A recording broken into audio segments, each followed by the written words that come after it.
Halo, Assalamualaikum dok. Waalaikumsalam warahmatullahi wabarakatuh, Dokter Yuni. Hai, apa kabar dok? Alhamdulillah kabar baik. Ya, thank you dok udah mau gabung di acara live talk show kita minggu ini. Jadi minggu ini sih kita ingin tanya-tanya dok tentang tips untuk bagaimana kita bisa terbang secara aman dan nyaman di masa pandemi seperti ini. Kan ya memang sebenarnya kita harus stay at home ya dok ya. Cuman kan ada beberapa alasan yang membuat kita terpaksa mungkin harus pergi keluar kota seperti itu. Jadi akhirnya kita harus bepergian yang salah satunya adalah dengan pesawat gitu. Ya, Dokter Dasti sebagai Ya, pengenalan aja. Jadi Dokter Dasti ini adalah seorang spesialis kedokteran penerbangan dan beliau betul. adalah satu-satunya di Pulau Lombok. Ya dok ya, dok. Kita beruntung nih dokter Dasti mau sharing di sini nih. Ilmunya pasti berharga soalnya. Insya Allah, Ya, insya Allah.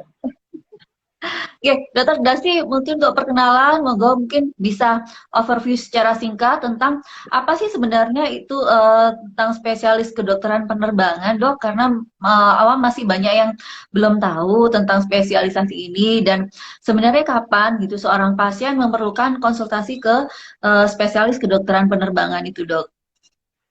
Oke, baik. Sebelumnya terima kasih Dokter Yuni sudah memberikan kesempatan. Kaget juga, surprise juga gitu ya. Tiba-tiba dihubungi oleh Dokter Yuni yang channelnya udah cetar.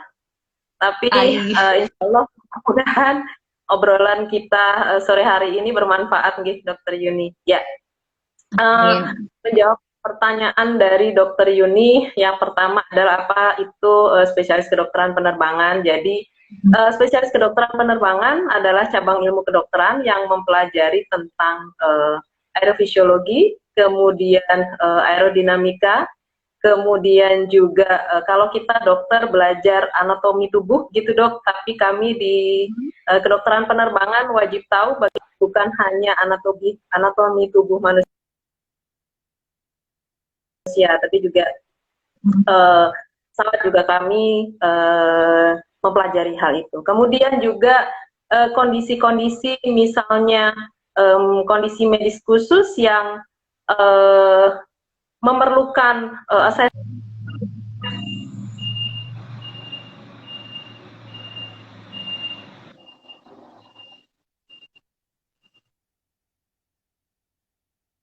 ya kondisi-kondisi medis khusus yang berhubungan dengan ketinggian itu adalah yang kami pelajari di spesialis kedokteran penerbangan. Begitu Dokter Yuni.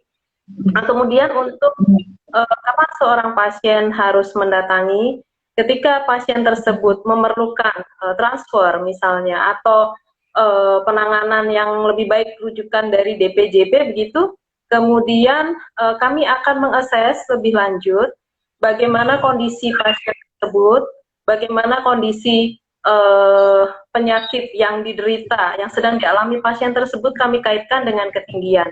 Kenapa? Karena armada yang akan digunakan tentunya adalah armada udara. Tentunya harus pasien ini wajib tidak baik untuk melakukan perjalanan udara. Berapa lama, kemudian transport atau armada apa yang digunakan? Apakah atau chopper atau heli? Seperti itu, dokter.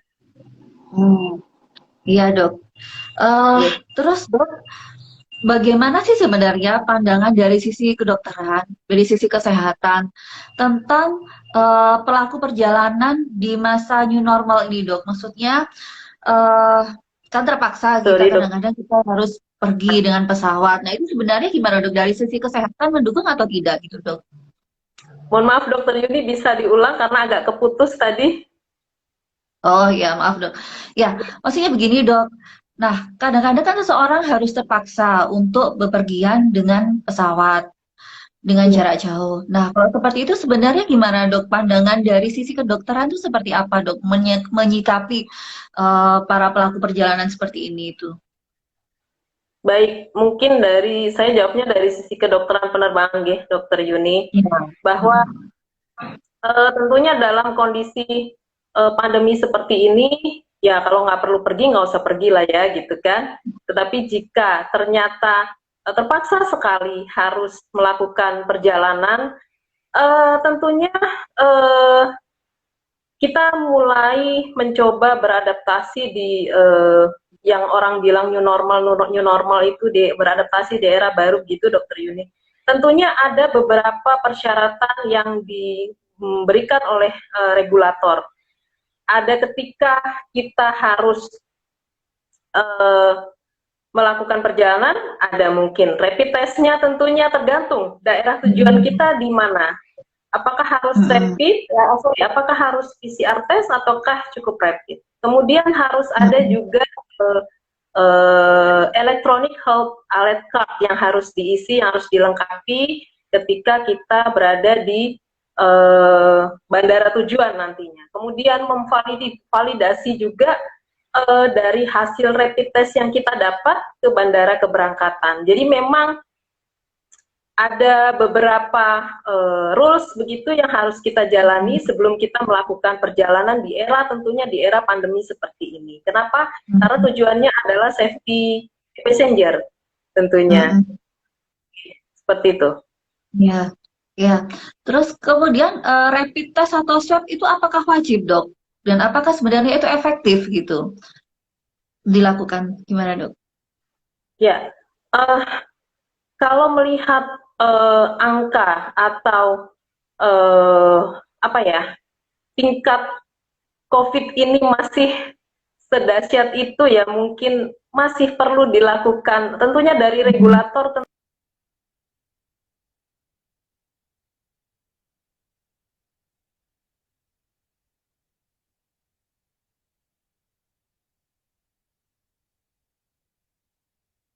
ya.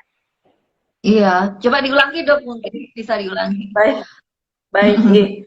Selama tingkat COVID ini masih belum bisa turun begitu ya, Dok ya, belum bisa kembali mungkin normal atau menurun dari yang sebelumnya, tentunya masih perlu dilakukan rapid test atau PCR test untuk bagi para pelaku perjalanan yang ingin melakukan perjalanan udara.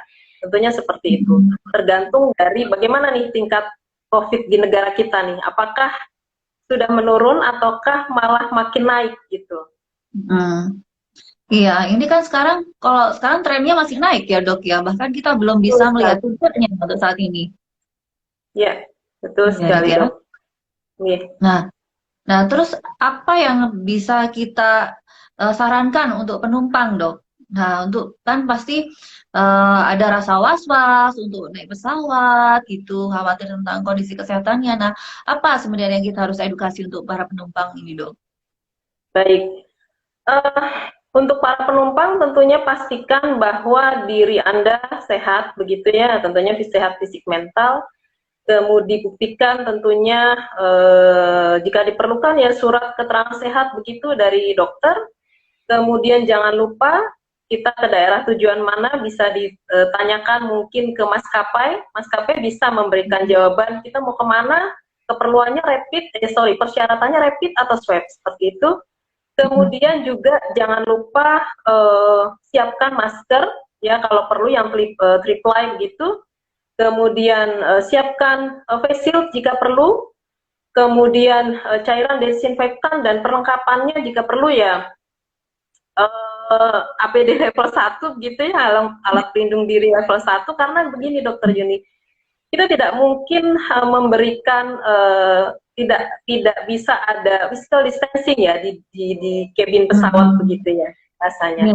Kenapa mau dibatasin seatnya pun jarak ketika tengahnya diambil saja jaraknya itu hanya 45 sampai 80 cm gitu ya. Sedangkan idealnya physical distancing adalah 1,5 hingga 2 meter ya, sekitar 200 cm. Tentunya itu tidak bisa juga seperti itu. Jadi benar-benar tujuannya adalah proteksi diri. agar mencegah penularan dari COVID ini tentunya, seperti itu. Kemudian jangan lupa juga sebelum naik ke pesawat ya sudah cuci tangan dan lain-lain, mungkin ke toilet dulu ketika di bandara gitu ya. Kemudian makan makanan yang dibawa sendiri gitu, atau kalau misalnya kita penerbangannya jarak panjang, kami dari Perdospi sudah pula merekomendasikan untuk maskapai yang ada di Indonesia ini untuk sebelum penumpang naik itu makanan sudah dibagikan di tiap seat. Jadi tidak ada kontak, tidak ada kontak pula dengan flight attendant ya, dengan para pramugari tersebut. Gitu juga dengan pramugarinya, dengan flight crew-nya seperti itu. Begitu Dokter Yuni rasanya. Ya. Iya dok. Terus ini ada pertanyaan dok, ada pertanyaan yang sama nih dari Dokter Nunu sama dari Dokter Eti tentang masker dok. Nah kalau di dalam pesawat itu sebenarnya masker apa yang bagus untuk kita pakai? Karena kan di dalam pesawat kan udara sirkulasi kan hanya di situ aja ya dok ya. Dia tidak memutar keluar gitu. Jadi sirkulasi udara hanya di dalam gitu, yang memungkinkan mungkin virusnya hanya bersirkulasi di situ aja. Nah, apa dok yang aman untuk kita kenakan gitu?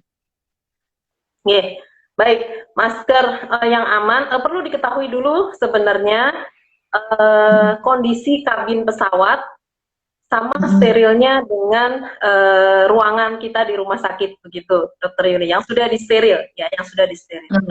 Kemudian jangan lupa bahwa pesawat dengan pressurized cabin yang sekarang ini, yang commercial flight sekarang ini adalah sudah ada HEPA filternya, high efficiency filterisasi partikel. Itu bisa menangkap atau apa ya, bisa menangkap mikroorganisme sekitar 15 hingga 30 sebanyak 99,97%. Kemudian juga bisa mengeliminasi virus sekitar 0,01 mikro. Jadi kalau ukuran virus corona kalau tidak salah itu 0,08 hingga 0,16, insya Allah sudah bisa tereliminasi dengan yang HEPA filter tersebut. Jadi jangan khawatir kalau mungkin berpikir virusnya bakalan muter-muter, insya Allah akan difilter dengan kondisi kabin pesawat yang sudah steril tersebut dengan HEPA tersebut. Jadi yang perlu kita pikirkan adalah proteksi diri saja gitu, masker yang dipakai kalau mungkin triple, kemudian didouble lagi gitu, mungkin dengan setelah masker medis triple, kemudian ada ya KN95 atau apa, lebih bagus lagi mungkin ditambah face shield begitu. Jadi proteksi dirinya lebih aman gitu ya, seperti itu kira-kira dokter. Iya dok, soalnya kan susah ya dok ya, apa physical distancing saat kita masuk pesawat, saat kita keluar pesawat gitu, karena lokasi yang memang sempit gitu, jadi ya memang susah kalau hanya mengandalkan physical distancing itu. Ya dok ya. Tentunya Terus seperti ada komentar nih, dok, dari Dokter Nunu nih. Karena yang saya tahu hanya jenis Airbus saja yang menggunakan HEPA filter, benar nggak dok itu dok? Ya, kebetulan yang kita gunakan selain Airbus juga Boeing menggunakan HEPA filter juga. Jadinya insya Allah jangan khawatir, semua pesawat pressurized cabin menggunakan HEPA filter. Jadi aman ya dok ya? Insya Allah aman, insya Allah. Terus gimana dok yang tentang, kan ada beberapa kebijakan yang melonggarkan gitu, melonggarkan aturan-aturan di masa new normal ini, salah satunya untuk berwisata. Nah itu gimana dok efeknya gitu? Ya, kadang-kadang bingung juga ya dengan para regulator gitu ya. Kalau ditanya seperti ini juga sebenarnya sangat diperlukan koordinasi yang koordinasi yang sangat baik gitu ya di antara para stakeholder tentunya. Jika yang satu menerapkan aturan begini, yang satunya nanti berbeda lagi. Tentunya yang bingung adalah pelaku perjalanan. Ini mau yang mana? Contohnya seperti ini, Dokter Yuni, ya mungkin ada maskapai yang contohnya Turkish Airlines. Mereka itu benar-benar menerapkan aturan harus ada masker, harus pakai kacamata, gitu kan? Tetapi mungkin di maskapai yang lain tidak seperti itu. Mungkin cukup masker seperti itu. Jadi diharapkan itu di seluruh dunia ya harus global, aturannya harus sama gitu, harus duduk bersama untuk membahas ini karena pandemi ini bukan hanya Indonesia punya, tetapi dunia punya. Jadinya dibutuhkan sekali koordinasi dan kesulitan dari tiap regulator untuk memberikan aturan ini supaya masyarakat pun tidak bingung, dan juga kami yang di lapangan juga tidak bingung untuk memberikan edukasi atau memberikan pemahaman ke masyarakat atau penumpang yang akan melakukan perjalanan udara. Tentunya harapannya kan semua safety passenger ya, semuanya terbang sehat gitu. Baik sebelum keberangkatan, selama perjalanan maupun setelah mendarat. Tujuannya kan seperti itu. Iya dok, jangankan antar negara dok, antar daerah aja, antar provinsi kadang-kadang juga bisa beda dok aturannya gitu. Betul sekali. Betul sekali. Iya. Terus ini dok juga yang sering dokter lakukan pastinya adalah evakuasi medis. Jadi beberapa pasien itu kan memerlukan misalnya perawatan di luar kota yang memerlukan evakuasi medis. Nah, kalau di masa pandemi ini gimana dok prosedur untuk evakuasi medisnya, terganggu atau bagaimana dok?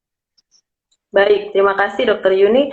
Untuk kondisi atau untuk kegiatan evakuasi medis udara, memang di masa pandemi ini ada beberapa maskapai yang belum berani untuk kembali membawa pasien atau penumpang sakit. Tetapi ada juga yang sudah mulai untuk berani, ada penumpang yang dalam kondisi medis khusus akan dibawa ke tujuan daerah tertentu gitu, tetapi tentunya harus ada persyaratan yang harus dipenuhi. Misalnya kalau dulu selalu ada pengisian medical information sheet begitu dari rumah sakit kita taruhlah, kemudian ke rumah sakit tujuan. Tetapi kalau sekarang benar-benar harus ada, kalau dulu misalnya gini, oh saya pengen pindah deh di rumah sakit mana, tinggal bilang sama dokternya gitu ya, DPJP-nya, tentunya seperti pasien-pasien dokter Yudi, saya mau ini deh ke rumah sakit mana karena ada keluarga yang di sana. Nah, sekarang tidak bisa. Sekarang artinya begini, bukannya tidak bisa ya, bisa, tetapi harus ada surat rujukannya dari rumah sakit kita ke rumah sakit tujuan, harus jelas. Kemudian juga connecting antar rumah sakitnya juga harus jelas. Dan itu ditunjukkan pada saat di bandara. Keperluannya apa nih? Sekedar sekedar ingin pindah tempat atau memang benar-benar memerlukan penanganan yang atau perawatan yang lebih memadai gitu di daerah tujuan. Harus lengkap. Itu yang pertama. Kemudian yang kedua adalah harus ada dibuktikan rapid test atau swab test tergantung daerah tujuan, dan bukan hanya pasien tentunya. Para pendamping medis yang on board juga memerlukan hal itu. Jadi bukan hanya fit to fly-nya ke pasien, tapi juga nakesnya juga harus fit to fly. Dibuktikan juga dengan, kalau dulu berangkat on board, berangkat aja ya dokter Yuni, orang perawat atau dokter yang on board tentunya fit lah ya, tapi sekarang tenaga medis pun harus dibuktikan dengan surat bahwa mereka benar-benar siap mendampingi pasien hingga ke daerah tujuannya. Apakah bed to bed ataukah ya mungkin wing to wing, tapi kalau wing to wing sekarang ini masih susah di pandemi ya, karena maskapai jadwalnya juga masih ya ada yang belum normal betul, tetapi adalah yang sudah memulai penerbangannya. Lihat penerbangan sudah dimulai sebetulnya walaupun belum normal seperti itu. Ya, ya dok. Nah, kemudian dok, tadi kan sudah tentang pasien ya dok ya. Terus bagaimana tentang kru penerbangannya sendiri dok, flight crew-nya? Apakah ada kebijakan baru gitu dari maskapai atau dari dunia kesehatan tentang flight crew-nya sendiri gimana dok? Baik, terima kasih. Untuk flight crew Dokter Yuni, untuk flight crew sampai detik ini belum ada yang kebijakan aturan untuk misalnya mungkin license mereka diperpanjang atau apa, belum ada sampai ke situ. Tetapi untuk flight crew sendiri dari ICAO itu adalah otoritas penerbangan sipil di dunia itu sudah mendistribusikan semacam handbook untuk manajemen keselamatan penerbangan di era pandemi COVID-19 dan mereka juga tentunya sudah mensosialisasikan hal itu kepada para asosiasinya di sana. Dan untuk flight crew sendiri ketika mereka di semacam aviation medical center begitu, ada protokol yang harus mereka penuhi. Misalnya untuk taruhlah misalnya untuk renewal ya, ada berbeda soalnya Dokter Yuni. Ada yang renewal, ada yang sudah rutin begitu. Kalau yang renewal artinya pemohon-pemohon baru misalnya dari mungkin calon-calon pilot atau calon-calon pramugari seperti itu harus ada protokol yang mereka jalani gitu. Yang pertama mungkin ketika masuk ke area tersebut harus diregis dulu, harus menunjukkan dulu terkontaminasi atau ada deteksi penularan COVID atau tidak, semacam kita di rumah sakit begitu. Kemudian setelah itu tidak ada, oke, berarti lanjut untuk mendaftar. Nah setelah mendaftar tentunya harus melalui screening dulu. Ketika melalui screening, ketika didapati mungkin suhu tubuh saja, suhu tubuh lebih dari 37,5 tentunya tidak bisa melanjutkan dan diminta untuk segera pulang. Kalau misalnya kurang dari itu, dilanjutkan untuk medical examination, untuk mereka uji kesehatan, untuk melanjutkan penerimaan license. Nah, begitu juga yang rutin, yang pilot, yang pramugari, dan lain sebagainya juga seperti itu. Tidak perlu mungkin ketika mendaftar sudah langsung dilakukan screening, kemudian kalau sama suhu tubuh lebih dari 37,5 tidak bisa, yang kurang bisa melanjutkan pemeriksaan atau uji kesehatan. Itu diterapkan untuk para flight crew, tujuannya juga seperti itu agar tetap mereka dalam menjalankan tugas terbang itu dalam kondisi yang prima. Tentunya tidak terjangkit atau terdeteksi ada kemungkinan COVID. Nah, begitu juga ketika mereka sebelum tugas terbang. Sebelum mereka tugas terbang juga harus ada pemeriksaan seperti itu, karena sebenarnya idealnya kan beberapa jam sebelum melakukan penerbangan ya untuk dilakukan rapid test ya. Atau sebenarnya penumpang pun diberlakukan seperti itu ya seharusnya ya. Jadi kita memastikan bahwa yang benar-benar mau naik pesawat ini kondisinya fit semua, nggak ada ini ya, nggak ada terdeteksi mungkin COVID atau apa gitu ya. Tapi ini baru di flight crew yang seperti ini. Dan mungkin ada wacana begitu dari ini saya dengar begitu ya di Bandara Internasional Lombok, mungkin rumah sakit kota ini kayaknya mau ada pemeriksaan di bandara. Jadi saya sangat setuju sekali itu. Jadi sebelum keberangkatan mereka benar-benar sahih gitu ya. Ini non reaktif, boleh melakukan perjalanan. Oh ini enggak, silakan kembali ke rumah. Mungkin seperti itu ya Dokter Yun. Jadi agak strict tapi tujuannya adalah untuk sekali lagi penerbangan yang sehat. Iya, iya dok. Setahu saya kalau kita screening di rumah sakit kan memang ada checklistnya ya dok ya. Jadi ada gejala, ada faktor resiko, kemudian kalau ada hasil rapid atau swab itu akan lebih baik gitu. Mungkin sarannya itu kali ya dok yang bisa kita lakukan untuk benar-benar mengawasi penumpang maupun krunya bahwa terbang dalam kondisi sehat gitu ya dok ya. Betul sekali dok. Ini ada pertanyaan lagi dok. Nah masalah rapid test. Nah sebenarnya rapid test ini kan ada yang kemarin bilang 7 hari, kemudian sekarang berubah 14 hari. Ada yang harus swab, terus sekarang berubah menjadi tidak harus swab. Nah, itu sebenarnya idealnya berapa lama sih, Dok? Maksudnya rapid test tuh dilakukan berapa hari atau berapa jam sebelum melakukan perjalanan sehingga berlaku sampai berapa hari. Nah, ini kan juga bikin bingung orang juga ini, Dok. Ya, yang ngomong bingung aja bingung ini, Dok. Saya mau rapid test. Oke, udah pulang-pulang. Gitu. Silahkan dok. Kalau ini kok saya no comment ya. Ini ada kebijakan soalnya ya. Jadinya Jadinya saya sendiri pun bingung gitu loh, apakah yang memberikan kebijakan itu berpikir ketika oke, dulu 3 hari ya, kemudian Mm-mm. ke 7 hari, kemudian sekarang diperpanjang gitu 14 hari. Kan sebenarnya habis rapid test mereka bisa ngapain aja, berinteraksi dengan siapa aja, kita nggak pernah tahu kan ya. Mm-mm. Ya kan? Iya, Apakah Dok. efektif ketika bepergiannya 7 hari setelah rapid ditunjukkan Mm-mm. begitu, oh suratnya saya itu non reaktif gitu. Apakah Mm-mm. menjamin bahwa orang itu tuh sehat gitu ya? Apa benar-benar tidak ada kontak atau apapun gitu ya? Itu tapi ternyata surat edarannya kan sudah keluar ya, yang 7 hari sekarang 14 hari gitu. Ya, eh, kita sendiri pun sebagai tenaga kesehatan juga kan bingung ya, Dokter Yuni ya. Mm-mm. Terus Iya, kan Dok. memang apa namanya?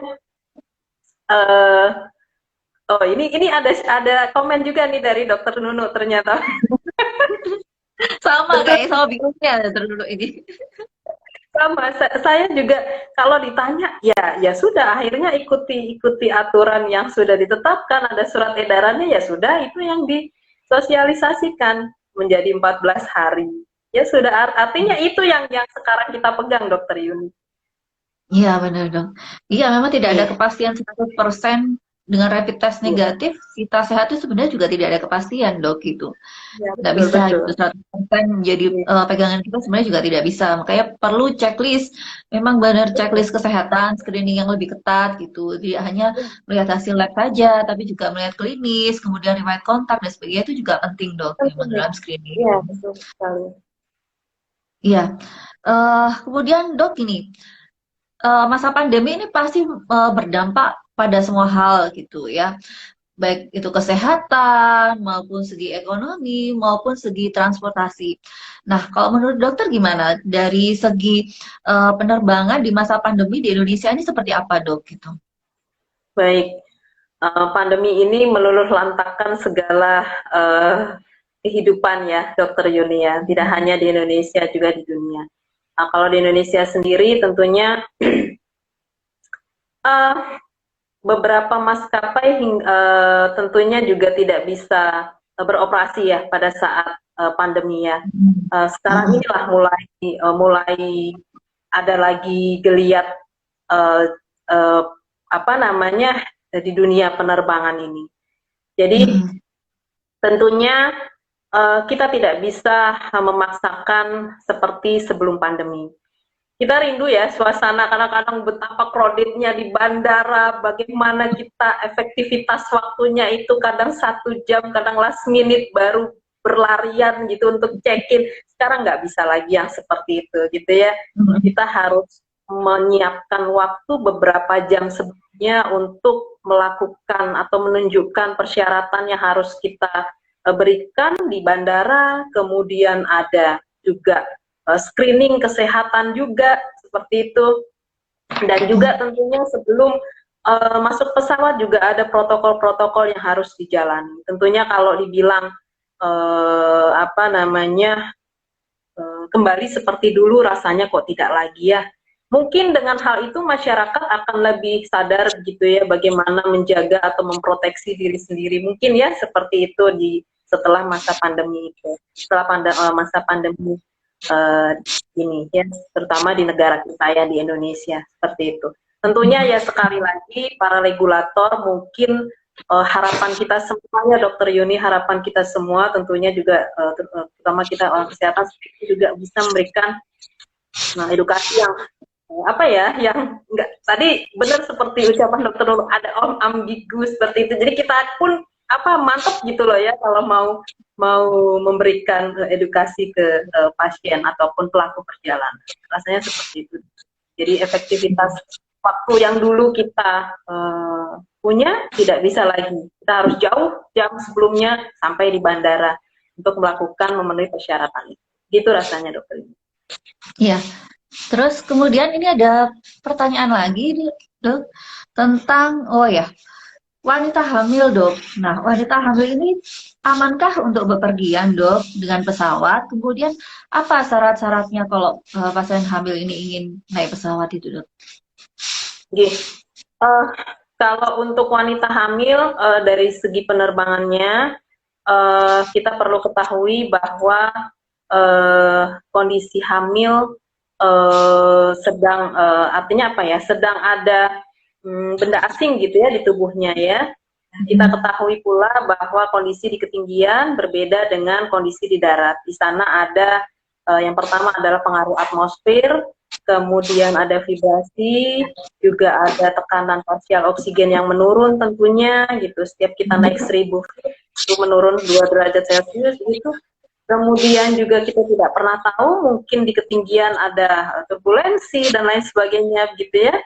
Dan itu akan sangat berpengaruh terhadap ibu hamil ya, seorang wanita yang sedang dalam kondisi hamil. Berpengaruh mungkin tingkat stresnya ya, mungkin apalagi yang bepergian sendirian gitu ya. Oh ya, kadang-kadang kalau misalnya saya dikonsul sejawat dari spesialis obstetri dan ginekologi, saya selalu berharap bahwa wanita hamil itu ada pendamping untuk ketika melakukan perjalanan udara gitu. Lebih bagus kan kalau misalnya keluarganya ada yang dari kesehatan gitu ya. Itulah kondisi-kondisi itulah yang akan dikhawatirkan akan mempengaruhi kondisi janin, seperti mungkin perdarahan, mungkin kemudian juga abortus yang paling fatal begitu Dokter Yuni, karena jangan lupa juga di ketinggian kita juga harus beradaptasi dengan sinar kosmik ya, yang itu tentunya sangat memperburuk kondisi janin. Jadi kalau misalnya dalam kondisi sedang dalam kondisi hamil, tentunya ada beberapa misalnya berapa minggu itu boleh gitu ya, saat 24 hingga 32 minggu masih laik dalam penerbangan, tapi juga itu pun kehamilan tunggal, karena itu kondisi-kondisi yang tadi saya sebutkan gitu Dokter. Ya, jadi usia kehamilan yang optimal yang diperbolehkan 24 hingga 32 minggu ya Dok ya? Laik untuk melakukan perjalanan udara. Setelah mungkin lebih dari 32 minggu mungkin tidak disarankan ya Dok ya? Ya, dikhawatirkan akan terjadi kontraksi yang terpapar dengan ketinggian tersebut. Iya Dok. Kemudian ada pertanyaan lagi Dok, bagaimana dengan anak-anak Dok? Anak-anak dengan pasien yang sakit Dok. Kan banyak itu juga kita terima di rawat jalan gitu. Pasien misalnya ada sakit ginjal, ada diabetes, hipertensi jantung, yang kemudian dia harus pergi keluar kota. Nah itu apa syarat-syaratnya Dok? Baik, untuk pasien dengan kondisi medis khusus tentunya kita harus melaporkan dulu ke maskapai yang akan mengangkut penumpang sakit tersebut, kondisinya dan lain sebagainya, karena mereka juga harus bertimbang apakah kondisi ini bakalan membahayakan penerbangan atau tidak gitu ya. Makanya biasanya ketika para sejawat mengkonsulkan kondisi pasien-pasiennya kepada saya melakukan assessment dulu, kemudian kalau kondisinya benar-benar bisa atau layak terbang, tentunya saya biasanya menyarankan ada pendamping medis, karena itu tadi kita tidak pernah tahu mungkin kondisi-kondisi medis khususnya tersebut terdampak oleh paparan ketinggian, turbulensi yang kita nggak pernah duga tadi, kemudian juga tekanan parsial oksigen yang menurun, yang tentunya berpengaruh terhadap kondisi sakitnya. Mungkin tiba-tiba saturasi oksigennya menurun karena kondisi tersebut, karena kondisi ketinggian tersebut, atau mungkin tiba-tiba ada sesak nafas, atau mungkin yang terburuk adalah gagal nafas. Oleh karena itu kita biasanya saya menyarankan ada pendamping medis yang tentunya tidak hanya mendampingi, tapi juga sudah membawa medical equipment jika terjadi sesuatu yang mungkin di ketinggian, bisa segera dilakukan pertolongan. Seperti itu Dokter. Iya. Terus kalau anak-anak bagaimana Dok? Usia berapa sebenarnya yang diperbolehkan gitu? Kemudian katanya ada harus pakai tutup kuping dan sebagainya, harus disusui dan sebagainya, itu gimana Dok? Ya, baik. Kalau usia berapa, bahkan baby pun bisa Dokter Yuni, ya, baby pun bisa melakukan perjalanan udara.